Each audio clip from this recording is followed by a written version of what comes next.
Thank you very much, and I am now happy to invite on the stage Lewis Roberts, who is a professor of gastroenterology at hepatology at the Mayo Clinic and runs the hepatobiliary cancer laboratory there. And he will give us a talk about the update on the GWAS project.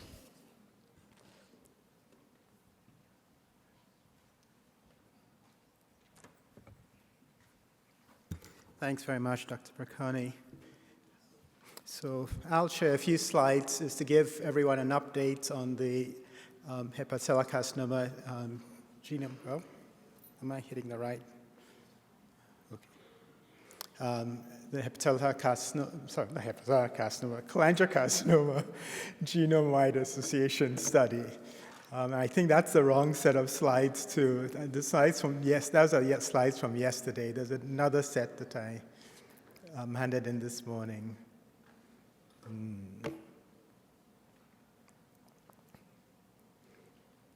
Perfect. Good.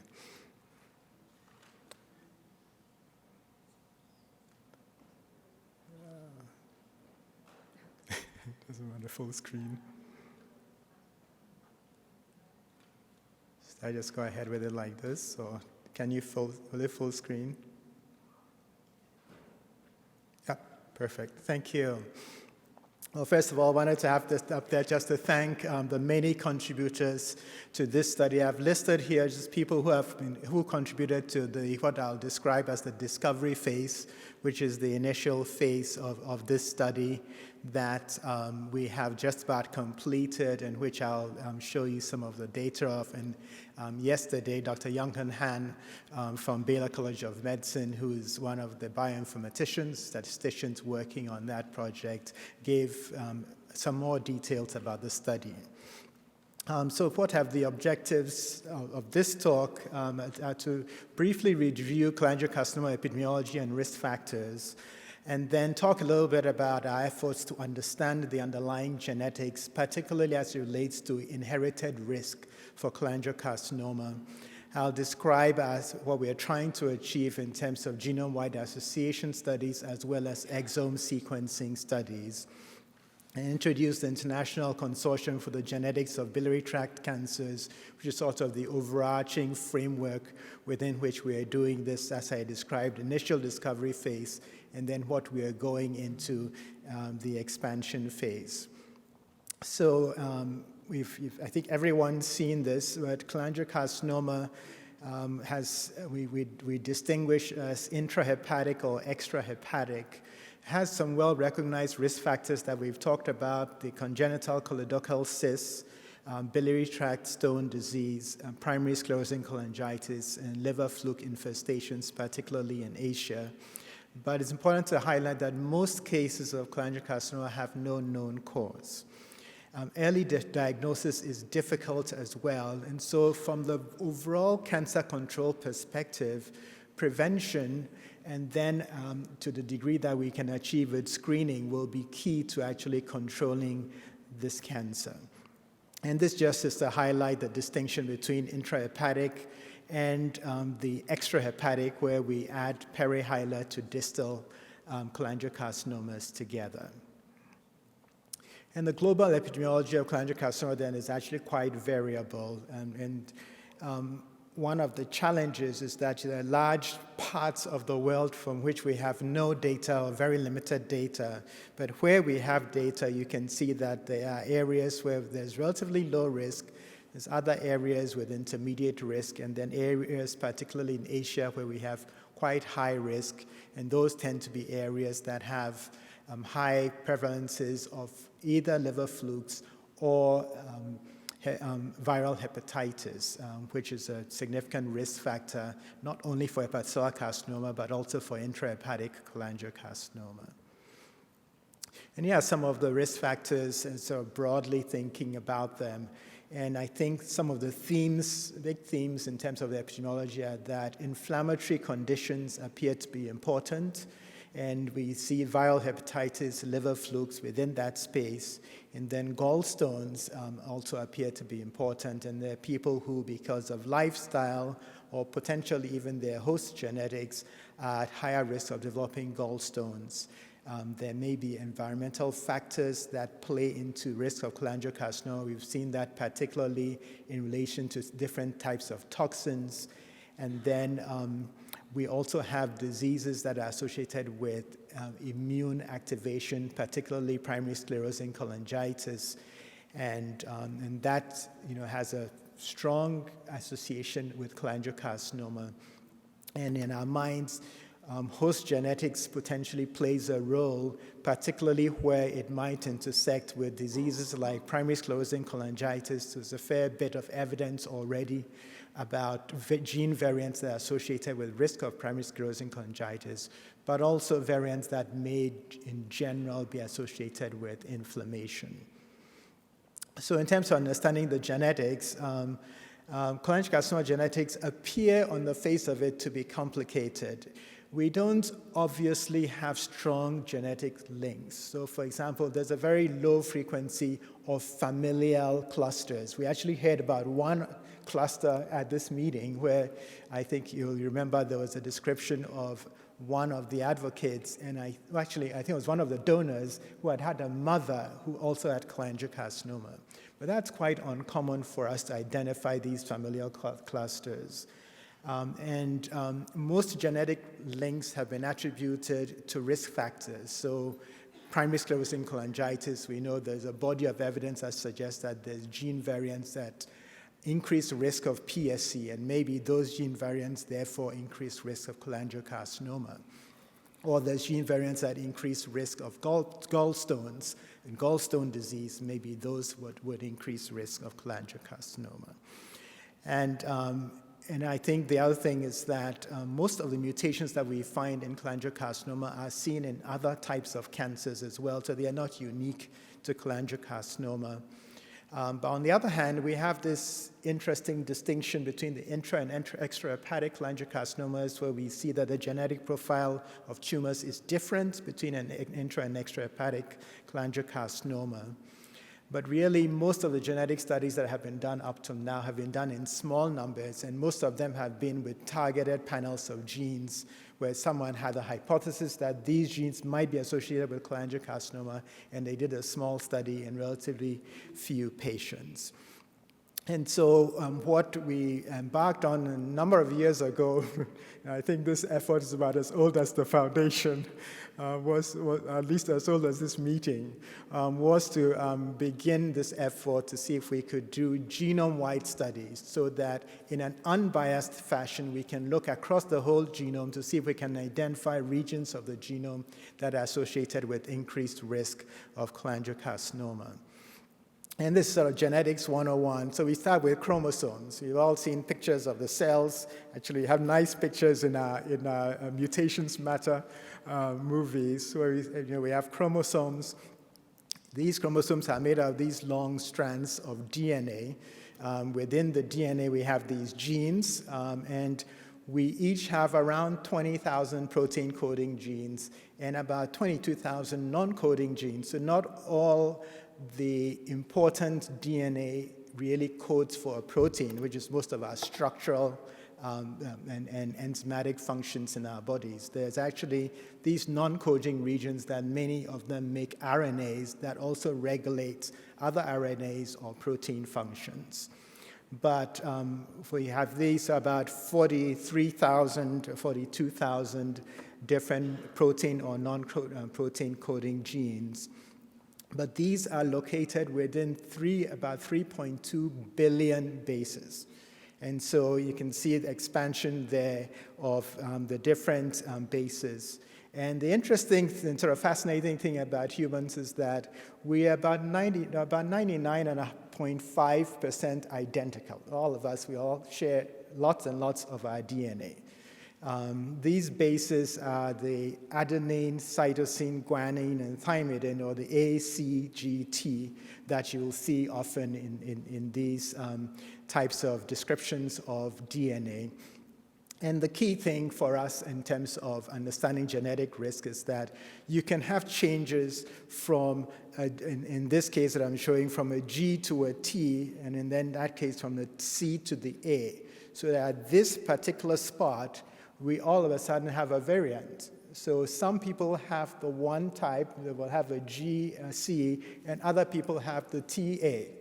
And it's commonly the case that for many of these variants, they're actually fairly common. So you might say 80% of the people in this room might have a GC at one spot, and the other 20% have a CA. And so the common single nucleotide polymorphisms, or SNPs, are actually things that we see in more than 1% of people. And there's about 4.25 million of these. And then beyond that, there's relatively rare ones that we see in less than 1% of people. There's about 80 million that have been identified called rare SNPs. So SNPs are the most common type of genetic variant. They occur normally about 1 in 1,000 nucleotides. And like I mentioned, up to 5 million SNPs that are common in the genome. Most of them don't cause diseases. But there are variants within important parts of genes that can affect the protein's function, and that can include predisposing a person to development of cancer. So in the genome-wide studies, we study the DNA sequences to look for these SNPs. One of the strategies is to have chips that look at specific spots in the genome. So in the case of a chip that we're using here, we'll be looking at about 2 million different spots in the genome. When we do that, we call it genotyping. Another strategy is to look at all of the expressed regions, all of those 40,000 odd coding or non-coding genes. We can look at all of them, sequence them, and see if there's abnormalities in any of those genes. And when we do that, we call that exome sequencing. We're sequencing all the exons. And our goal really in this project is to do this with as many people as possible. And this is because when you're looking at lots and lots of different bases and lots of different variants, the likelihood that by chance you'll find something that's different is really, really high. So you need as many people as possible to make sure that when you find something, it really is meaningful. And these strategies we hope will allow us to identify common variants as well as rare variants that are associated with disease. And so this shows you an example. It's actually from a study that was for looking at kidney stone disease. But here's an example of a SNP that they showed a sequence variation. If we look in affected cases, I just use this as an example. There's 41% of the people on the affected side that have this variant that shows up in the red, we colored the people sort of red, orange. And then on the unaffected controls, there's only 13% that have this change. So we would do a simple statistical test to see is 41% different from 13%, and that's the p-value or the probability value we would get. But because we have so many different tests we are going to do, we run into the problem of what we call repeated testing. And so what you'll see here on the graph below there is that the scale on the y-axis, the standing axis, is actually negative logs to the base 10 of the p-value. So we actually end up looking for p-values that are really, really tiny, as significant in the case of SNPs. And that's because we have this problem of repeated measures. And you can see here there's the blue sort of column of dots there with a little red dot there that reflects this one particular SNP on one of the chromosomes. And on this plot that we call the Manhattan plot, because it kind of looks like the Manhattan skyline in New York, you can see each chromosome is lined up, the SNPs across all the chromosomes, and where they jut up is where we are seeing something that's significant. So who was Banfroni and what is he to GWAS? So Banfroni was a mathematician that was born in Bergamo, Italy, near Milan, and he has actually did a lot of economic mathematics. But one of the things we learned from him is how to correct for this problem of multiple comparisons that we have. And so what we do is when we instead of a usual statistical p-value of 0.05 that we use in a lot of our studies, when we do these multiple comparisons, we then divide that number by the number of SNPs, which means that it's a really small p-value that we're looking for. So I'll just describe very briefly here the initial results from the discovery phase. We ended up collecting samples from about 2,600 patients with cholangiocarcinoma, also did a parallel study with gallbladder cancer as well. And this is, most of our cases were from North America or Europe, most of them of European ancestry. The total number of cholangiocarcinomas we had was about 2,400. And this is the results of the initial discovery phase, where in all cholangiocarcinomas together, we had about 2366. We compared them to about 7,000 controls. And you can see that the thing that rose above the line of statistical significance was in the HLA region, which is related to immunity. That's where antibodies are controlled, the structure of our antibodies.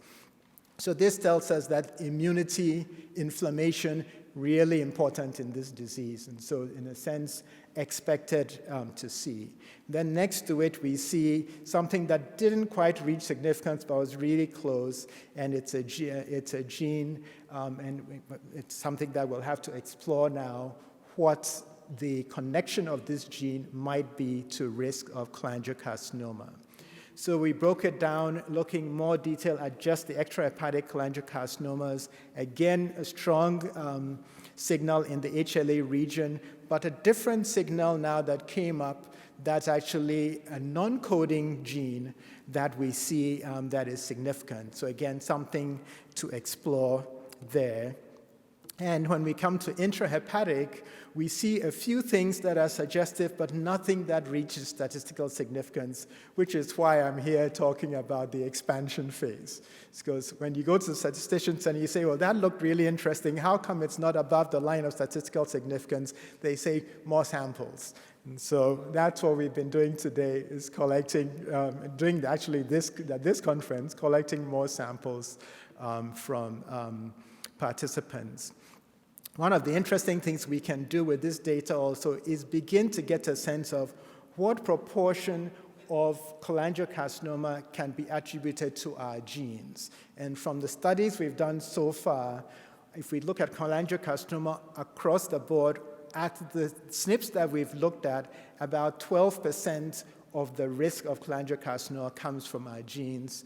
That is different for extrahepatic than it is for intrahepatic. It actually seems to be higher for intrahepatic, also higher if we break it down by PSC-related versus non-related. So more to come as we learn more about this. So we were recently awarded a U01 grant, and that's a cooperative grant by the National Institutes of Health. Our goal is to sequence 7,000 more samples over the next 5 years. We currently have expanded to about 82 sites, collaborators from 31 countries across really all the continents to really emphasize the global genetic diversity and increased representation in the cohort. And I know I'm rapidly running out of time. This is the map of where the current sites are. Here, the list of the sites. And if you would like to participate as a patient or family member or caregiver here, you can participate downstairs. That's available. And otherwise, if you're an institution like to collaborate, please contact me. We'll be really happy to include you. Thanks very much.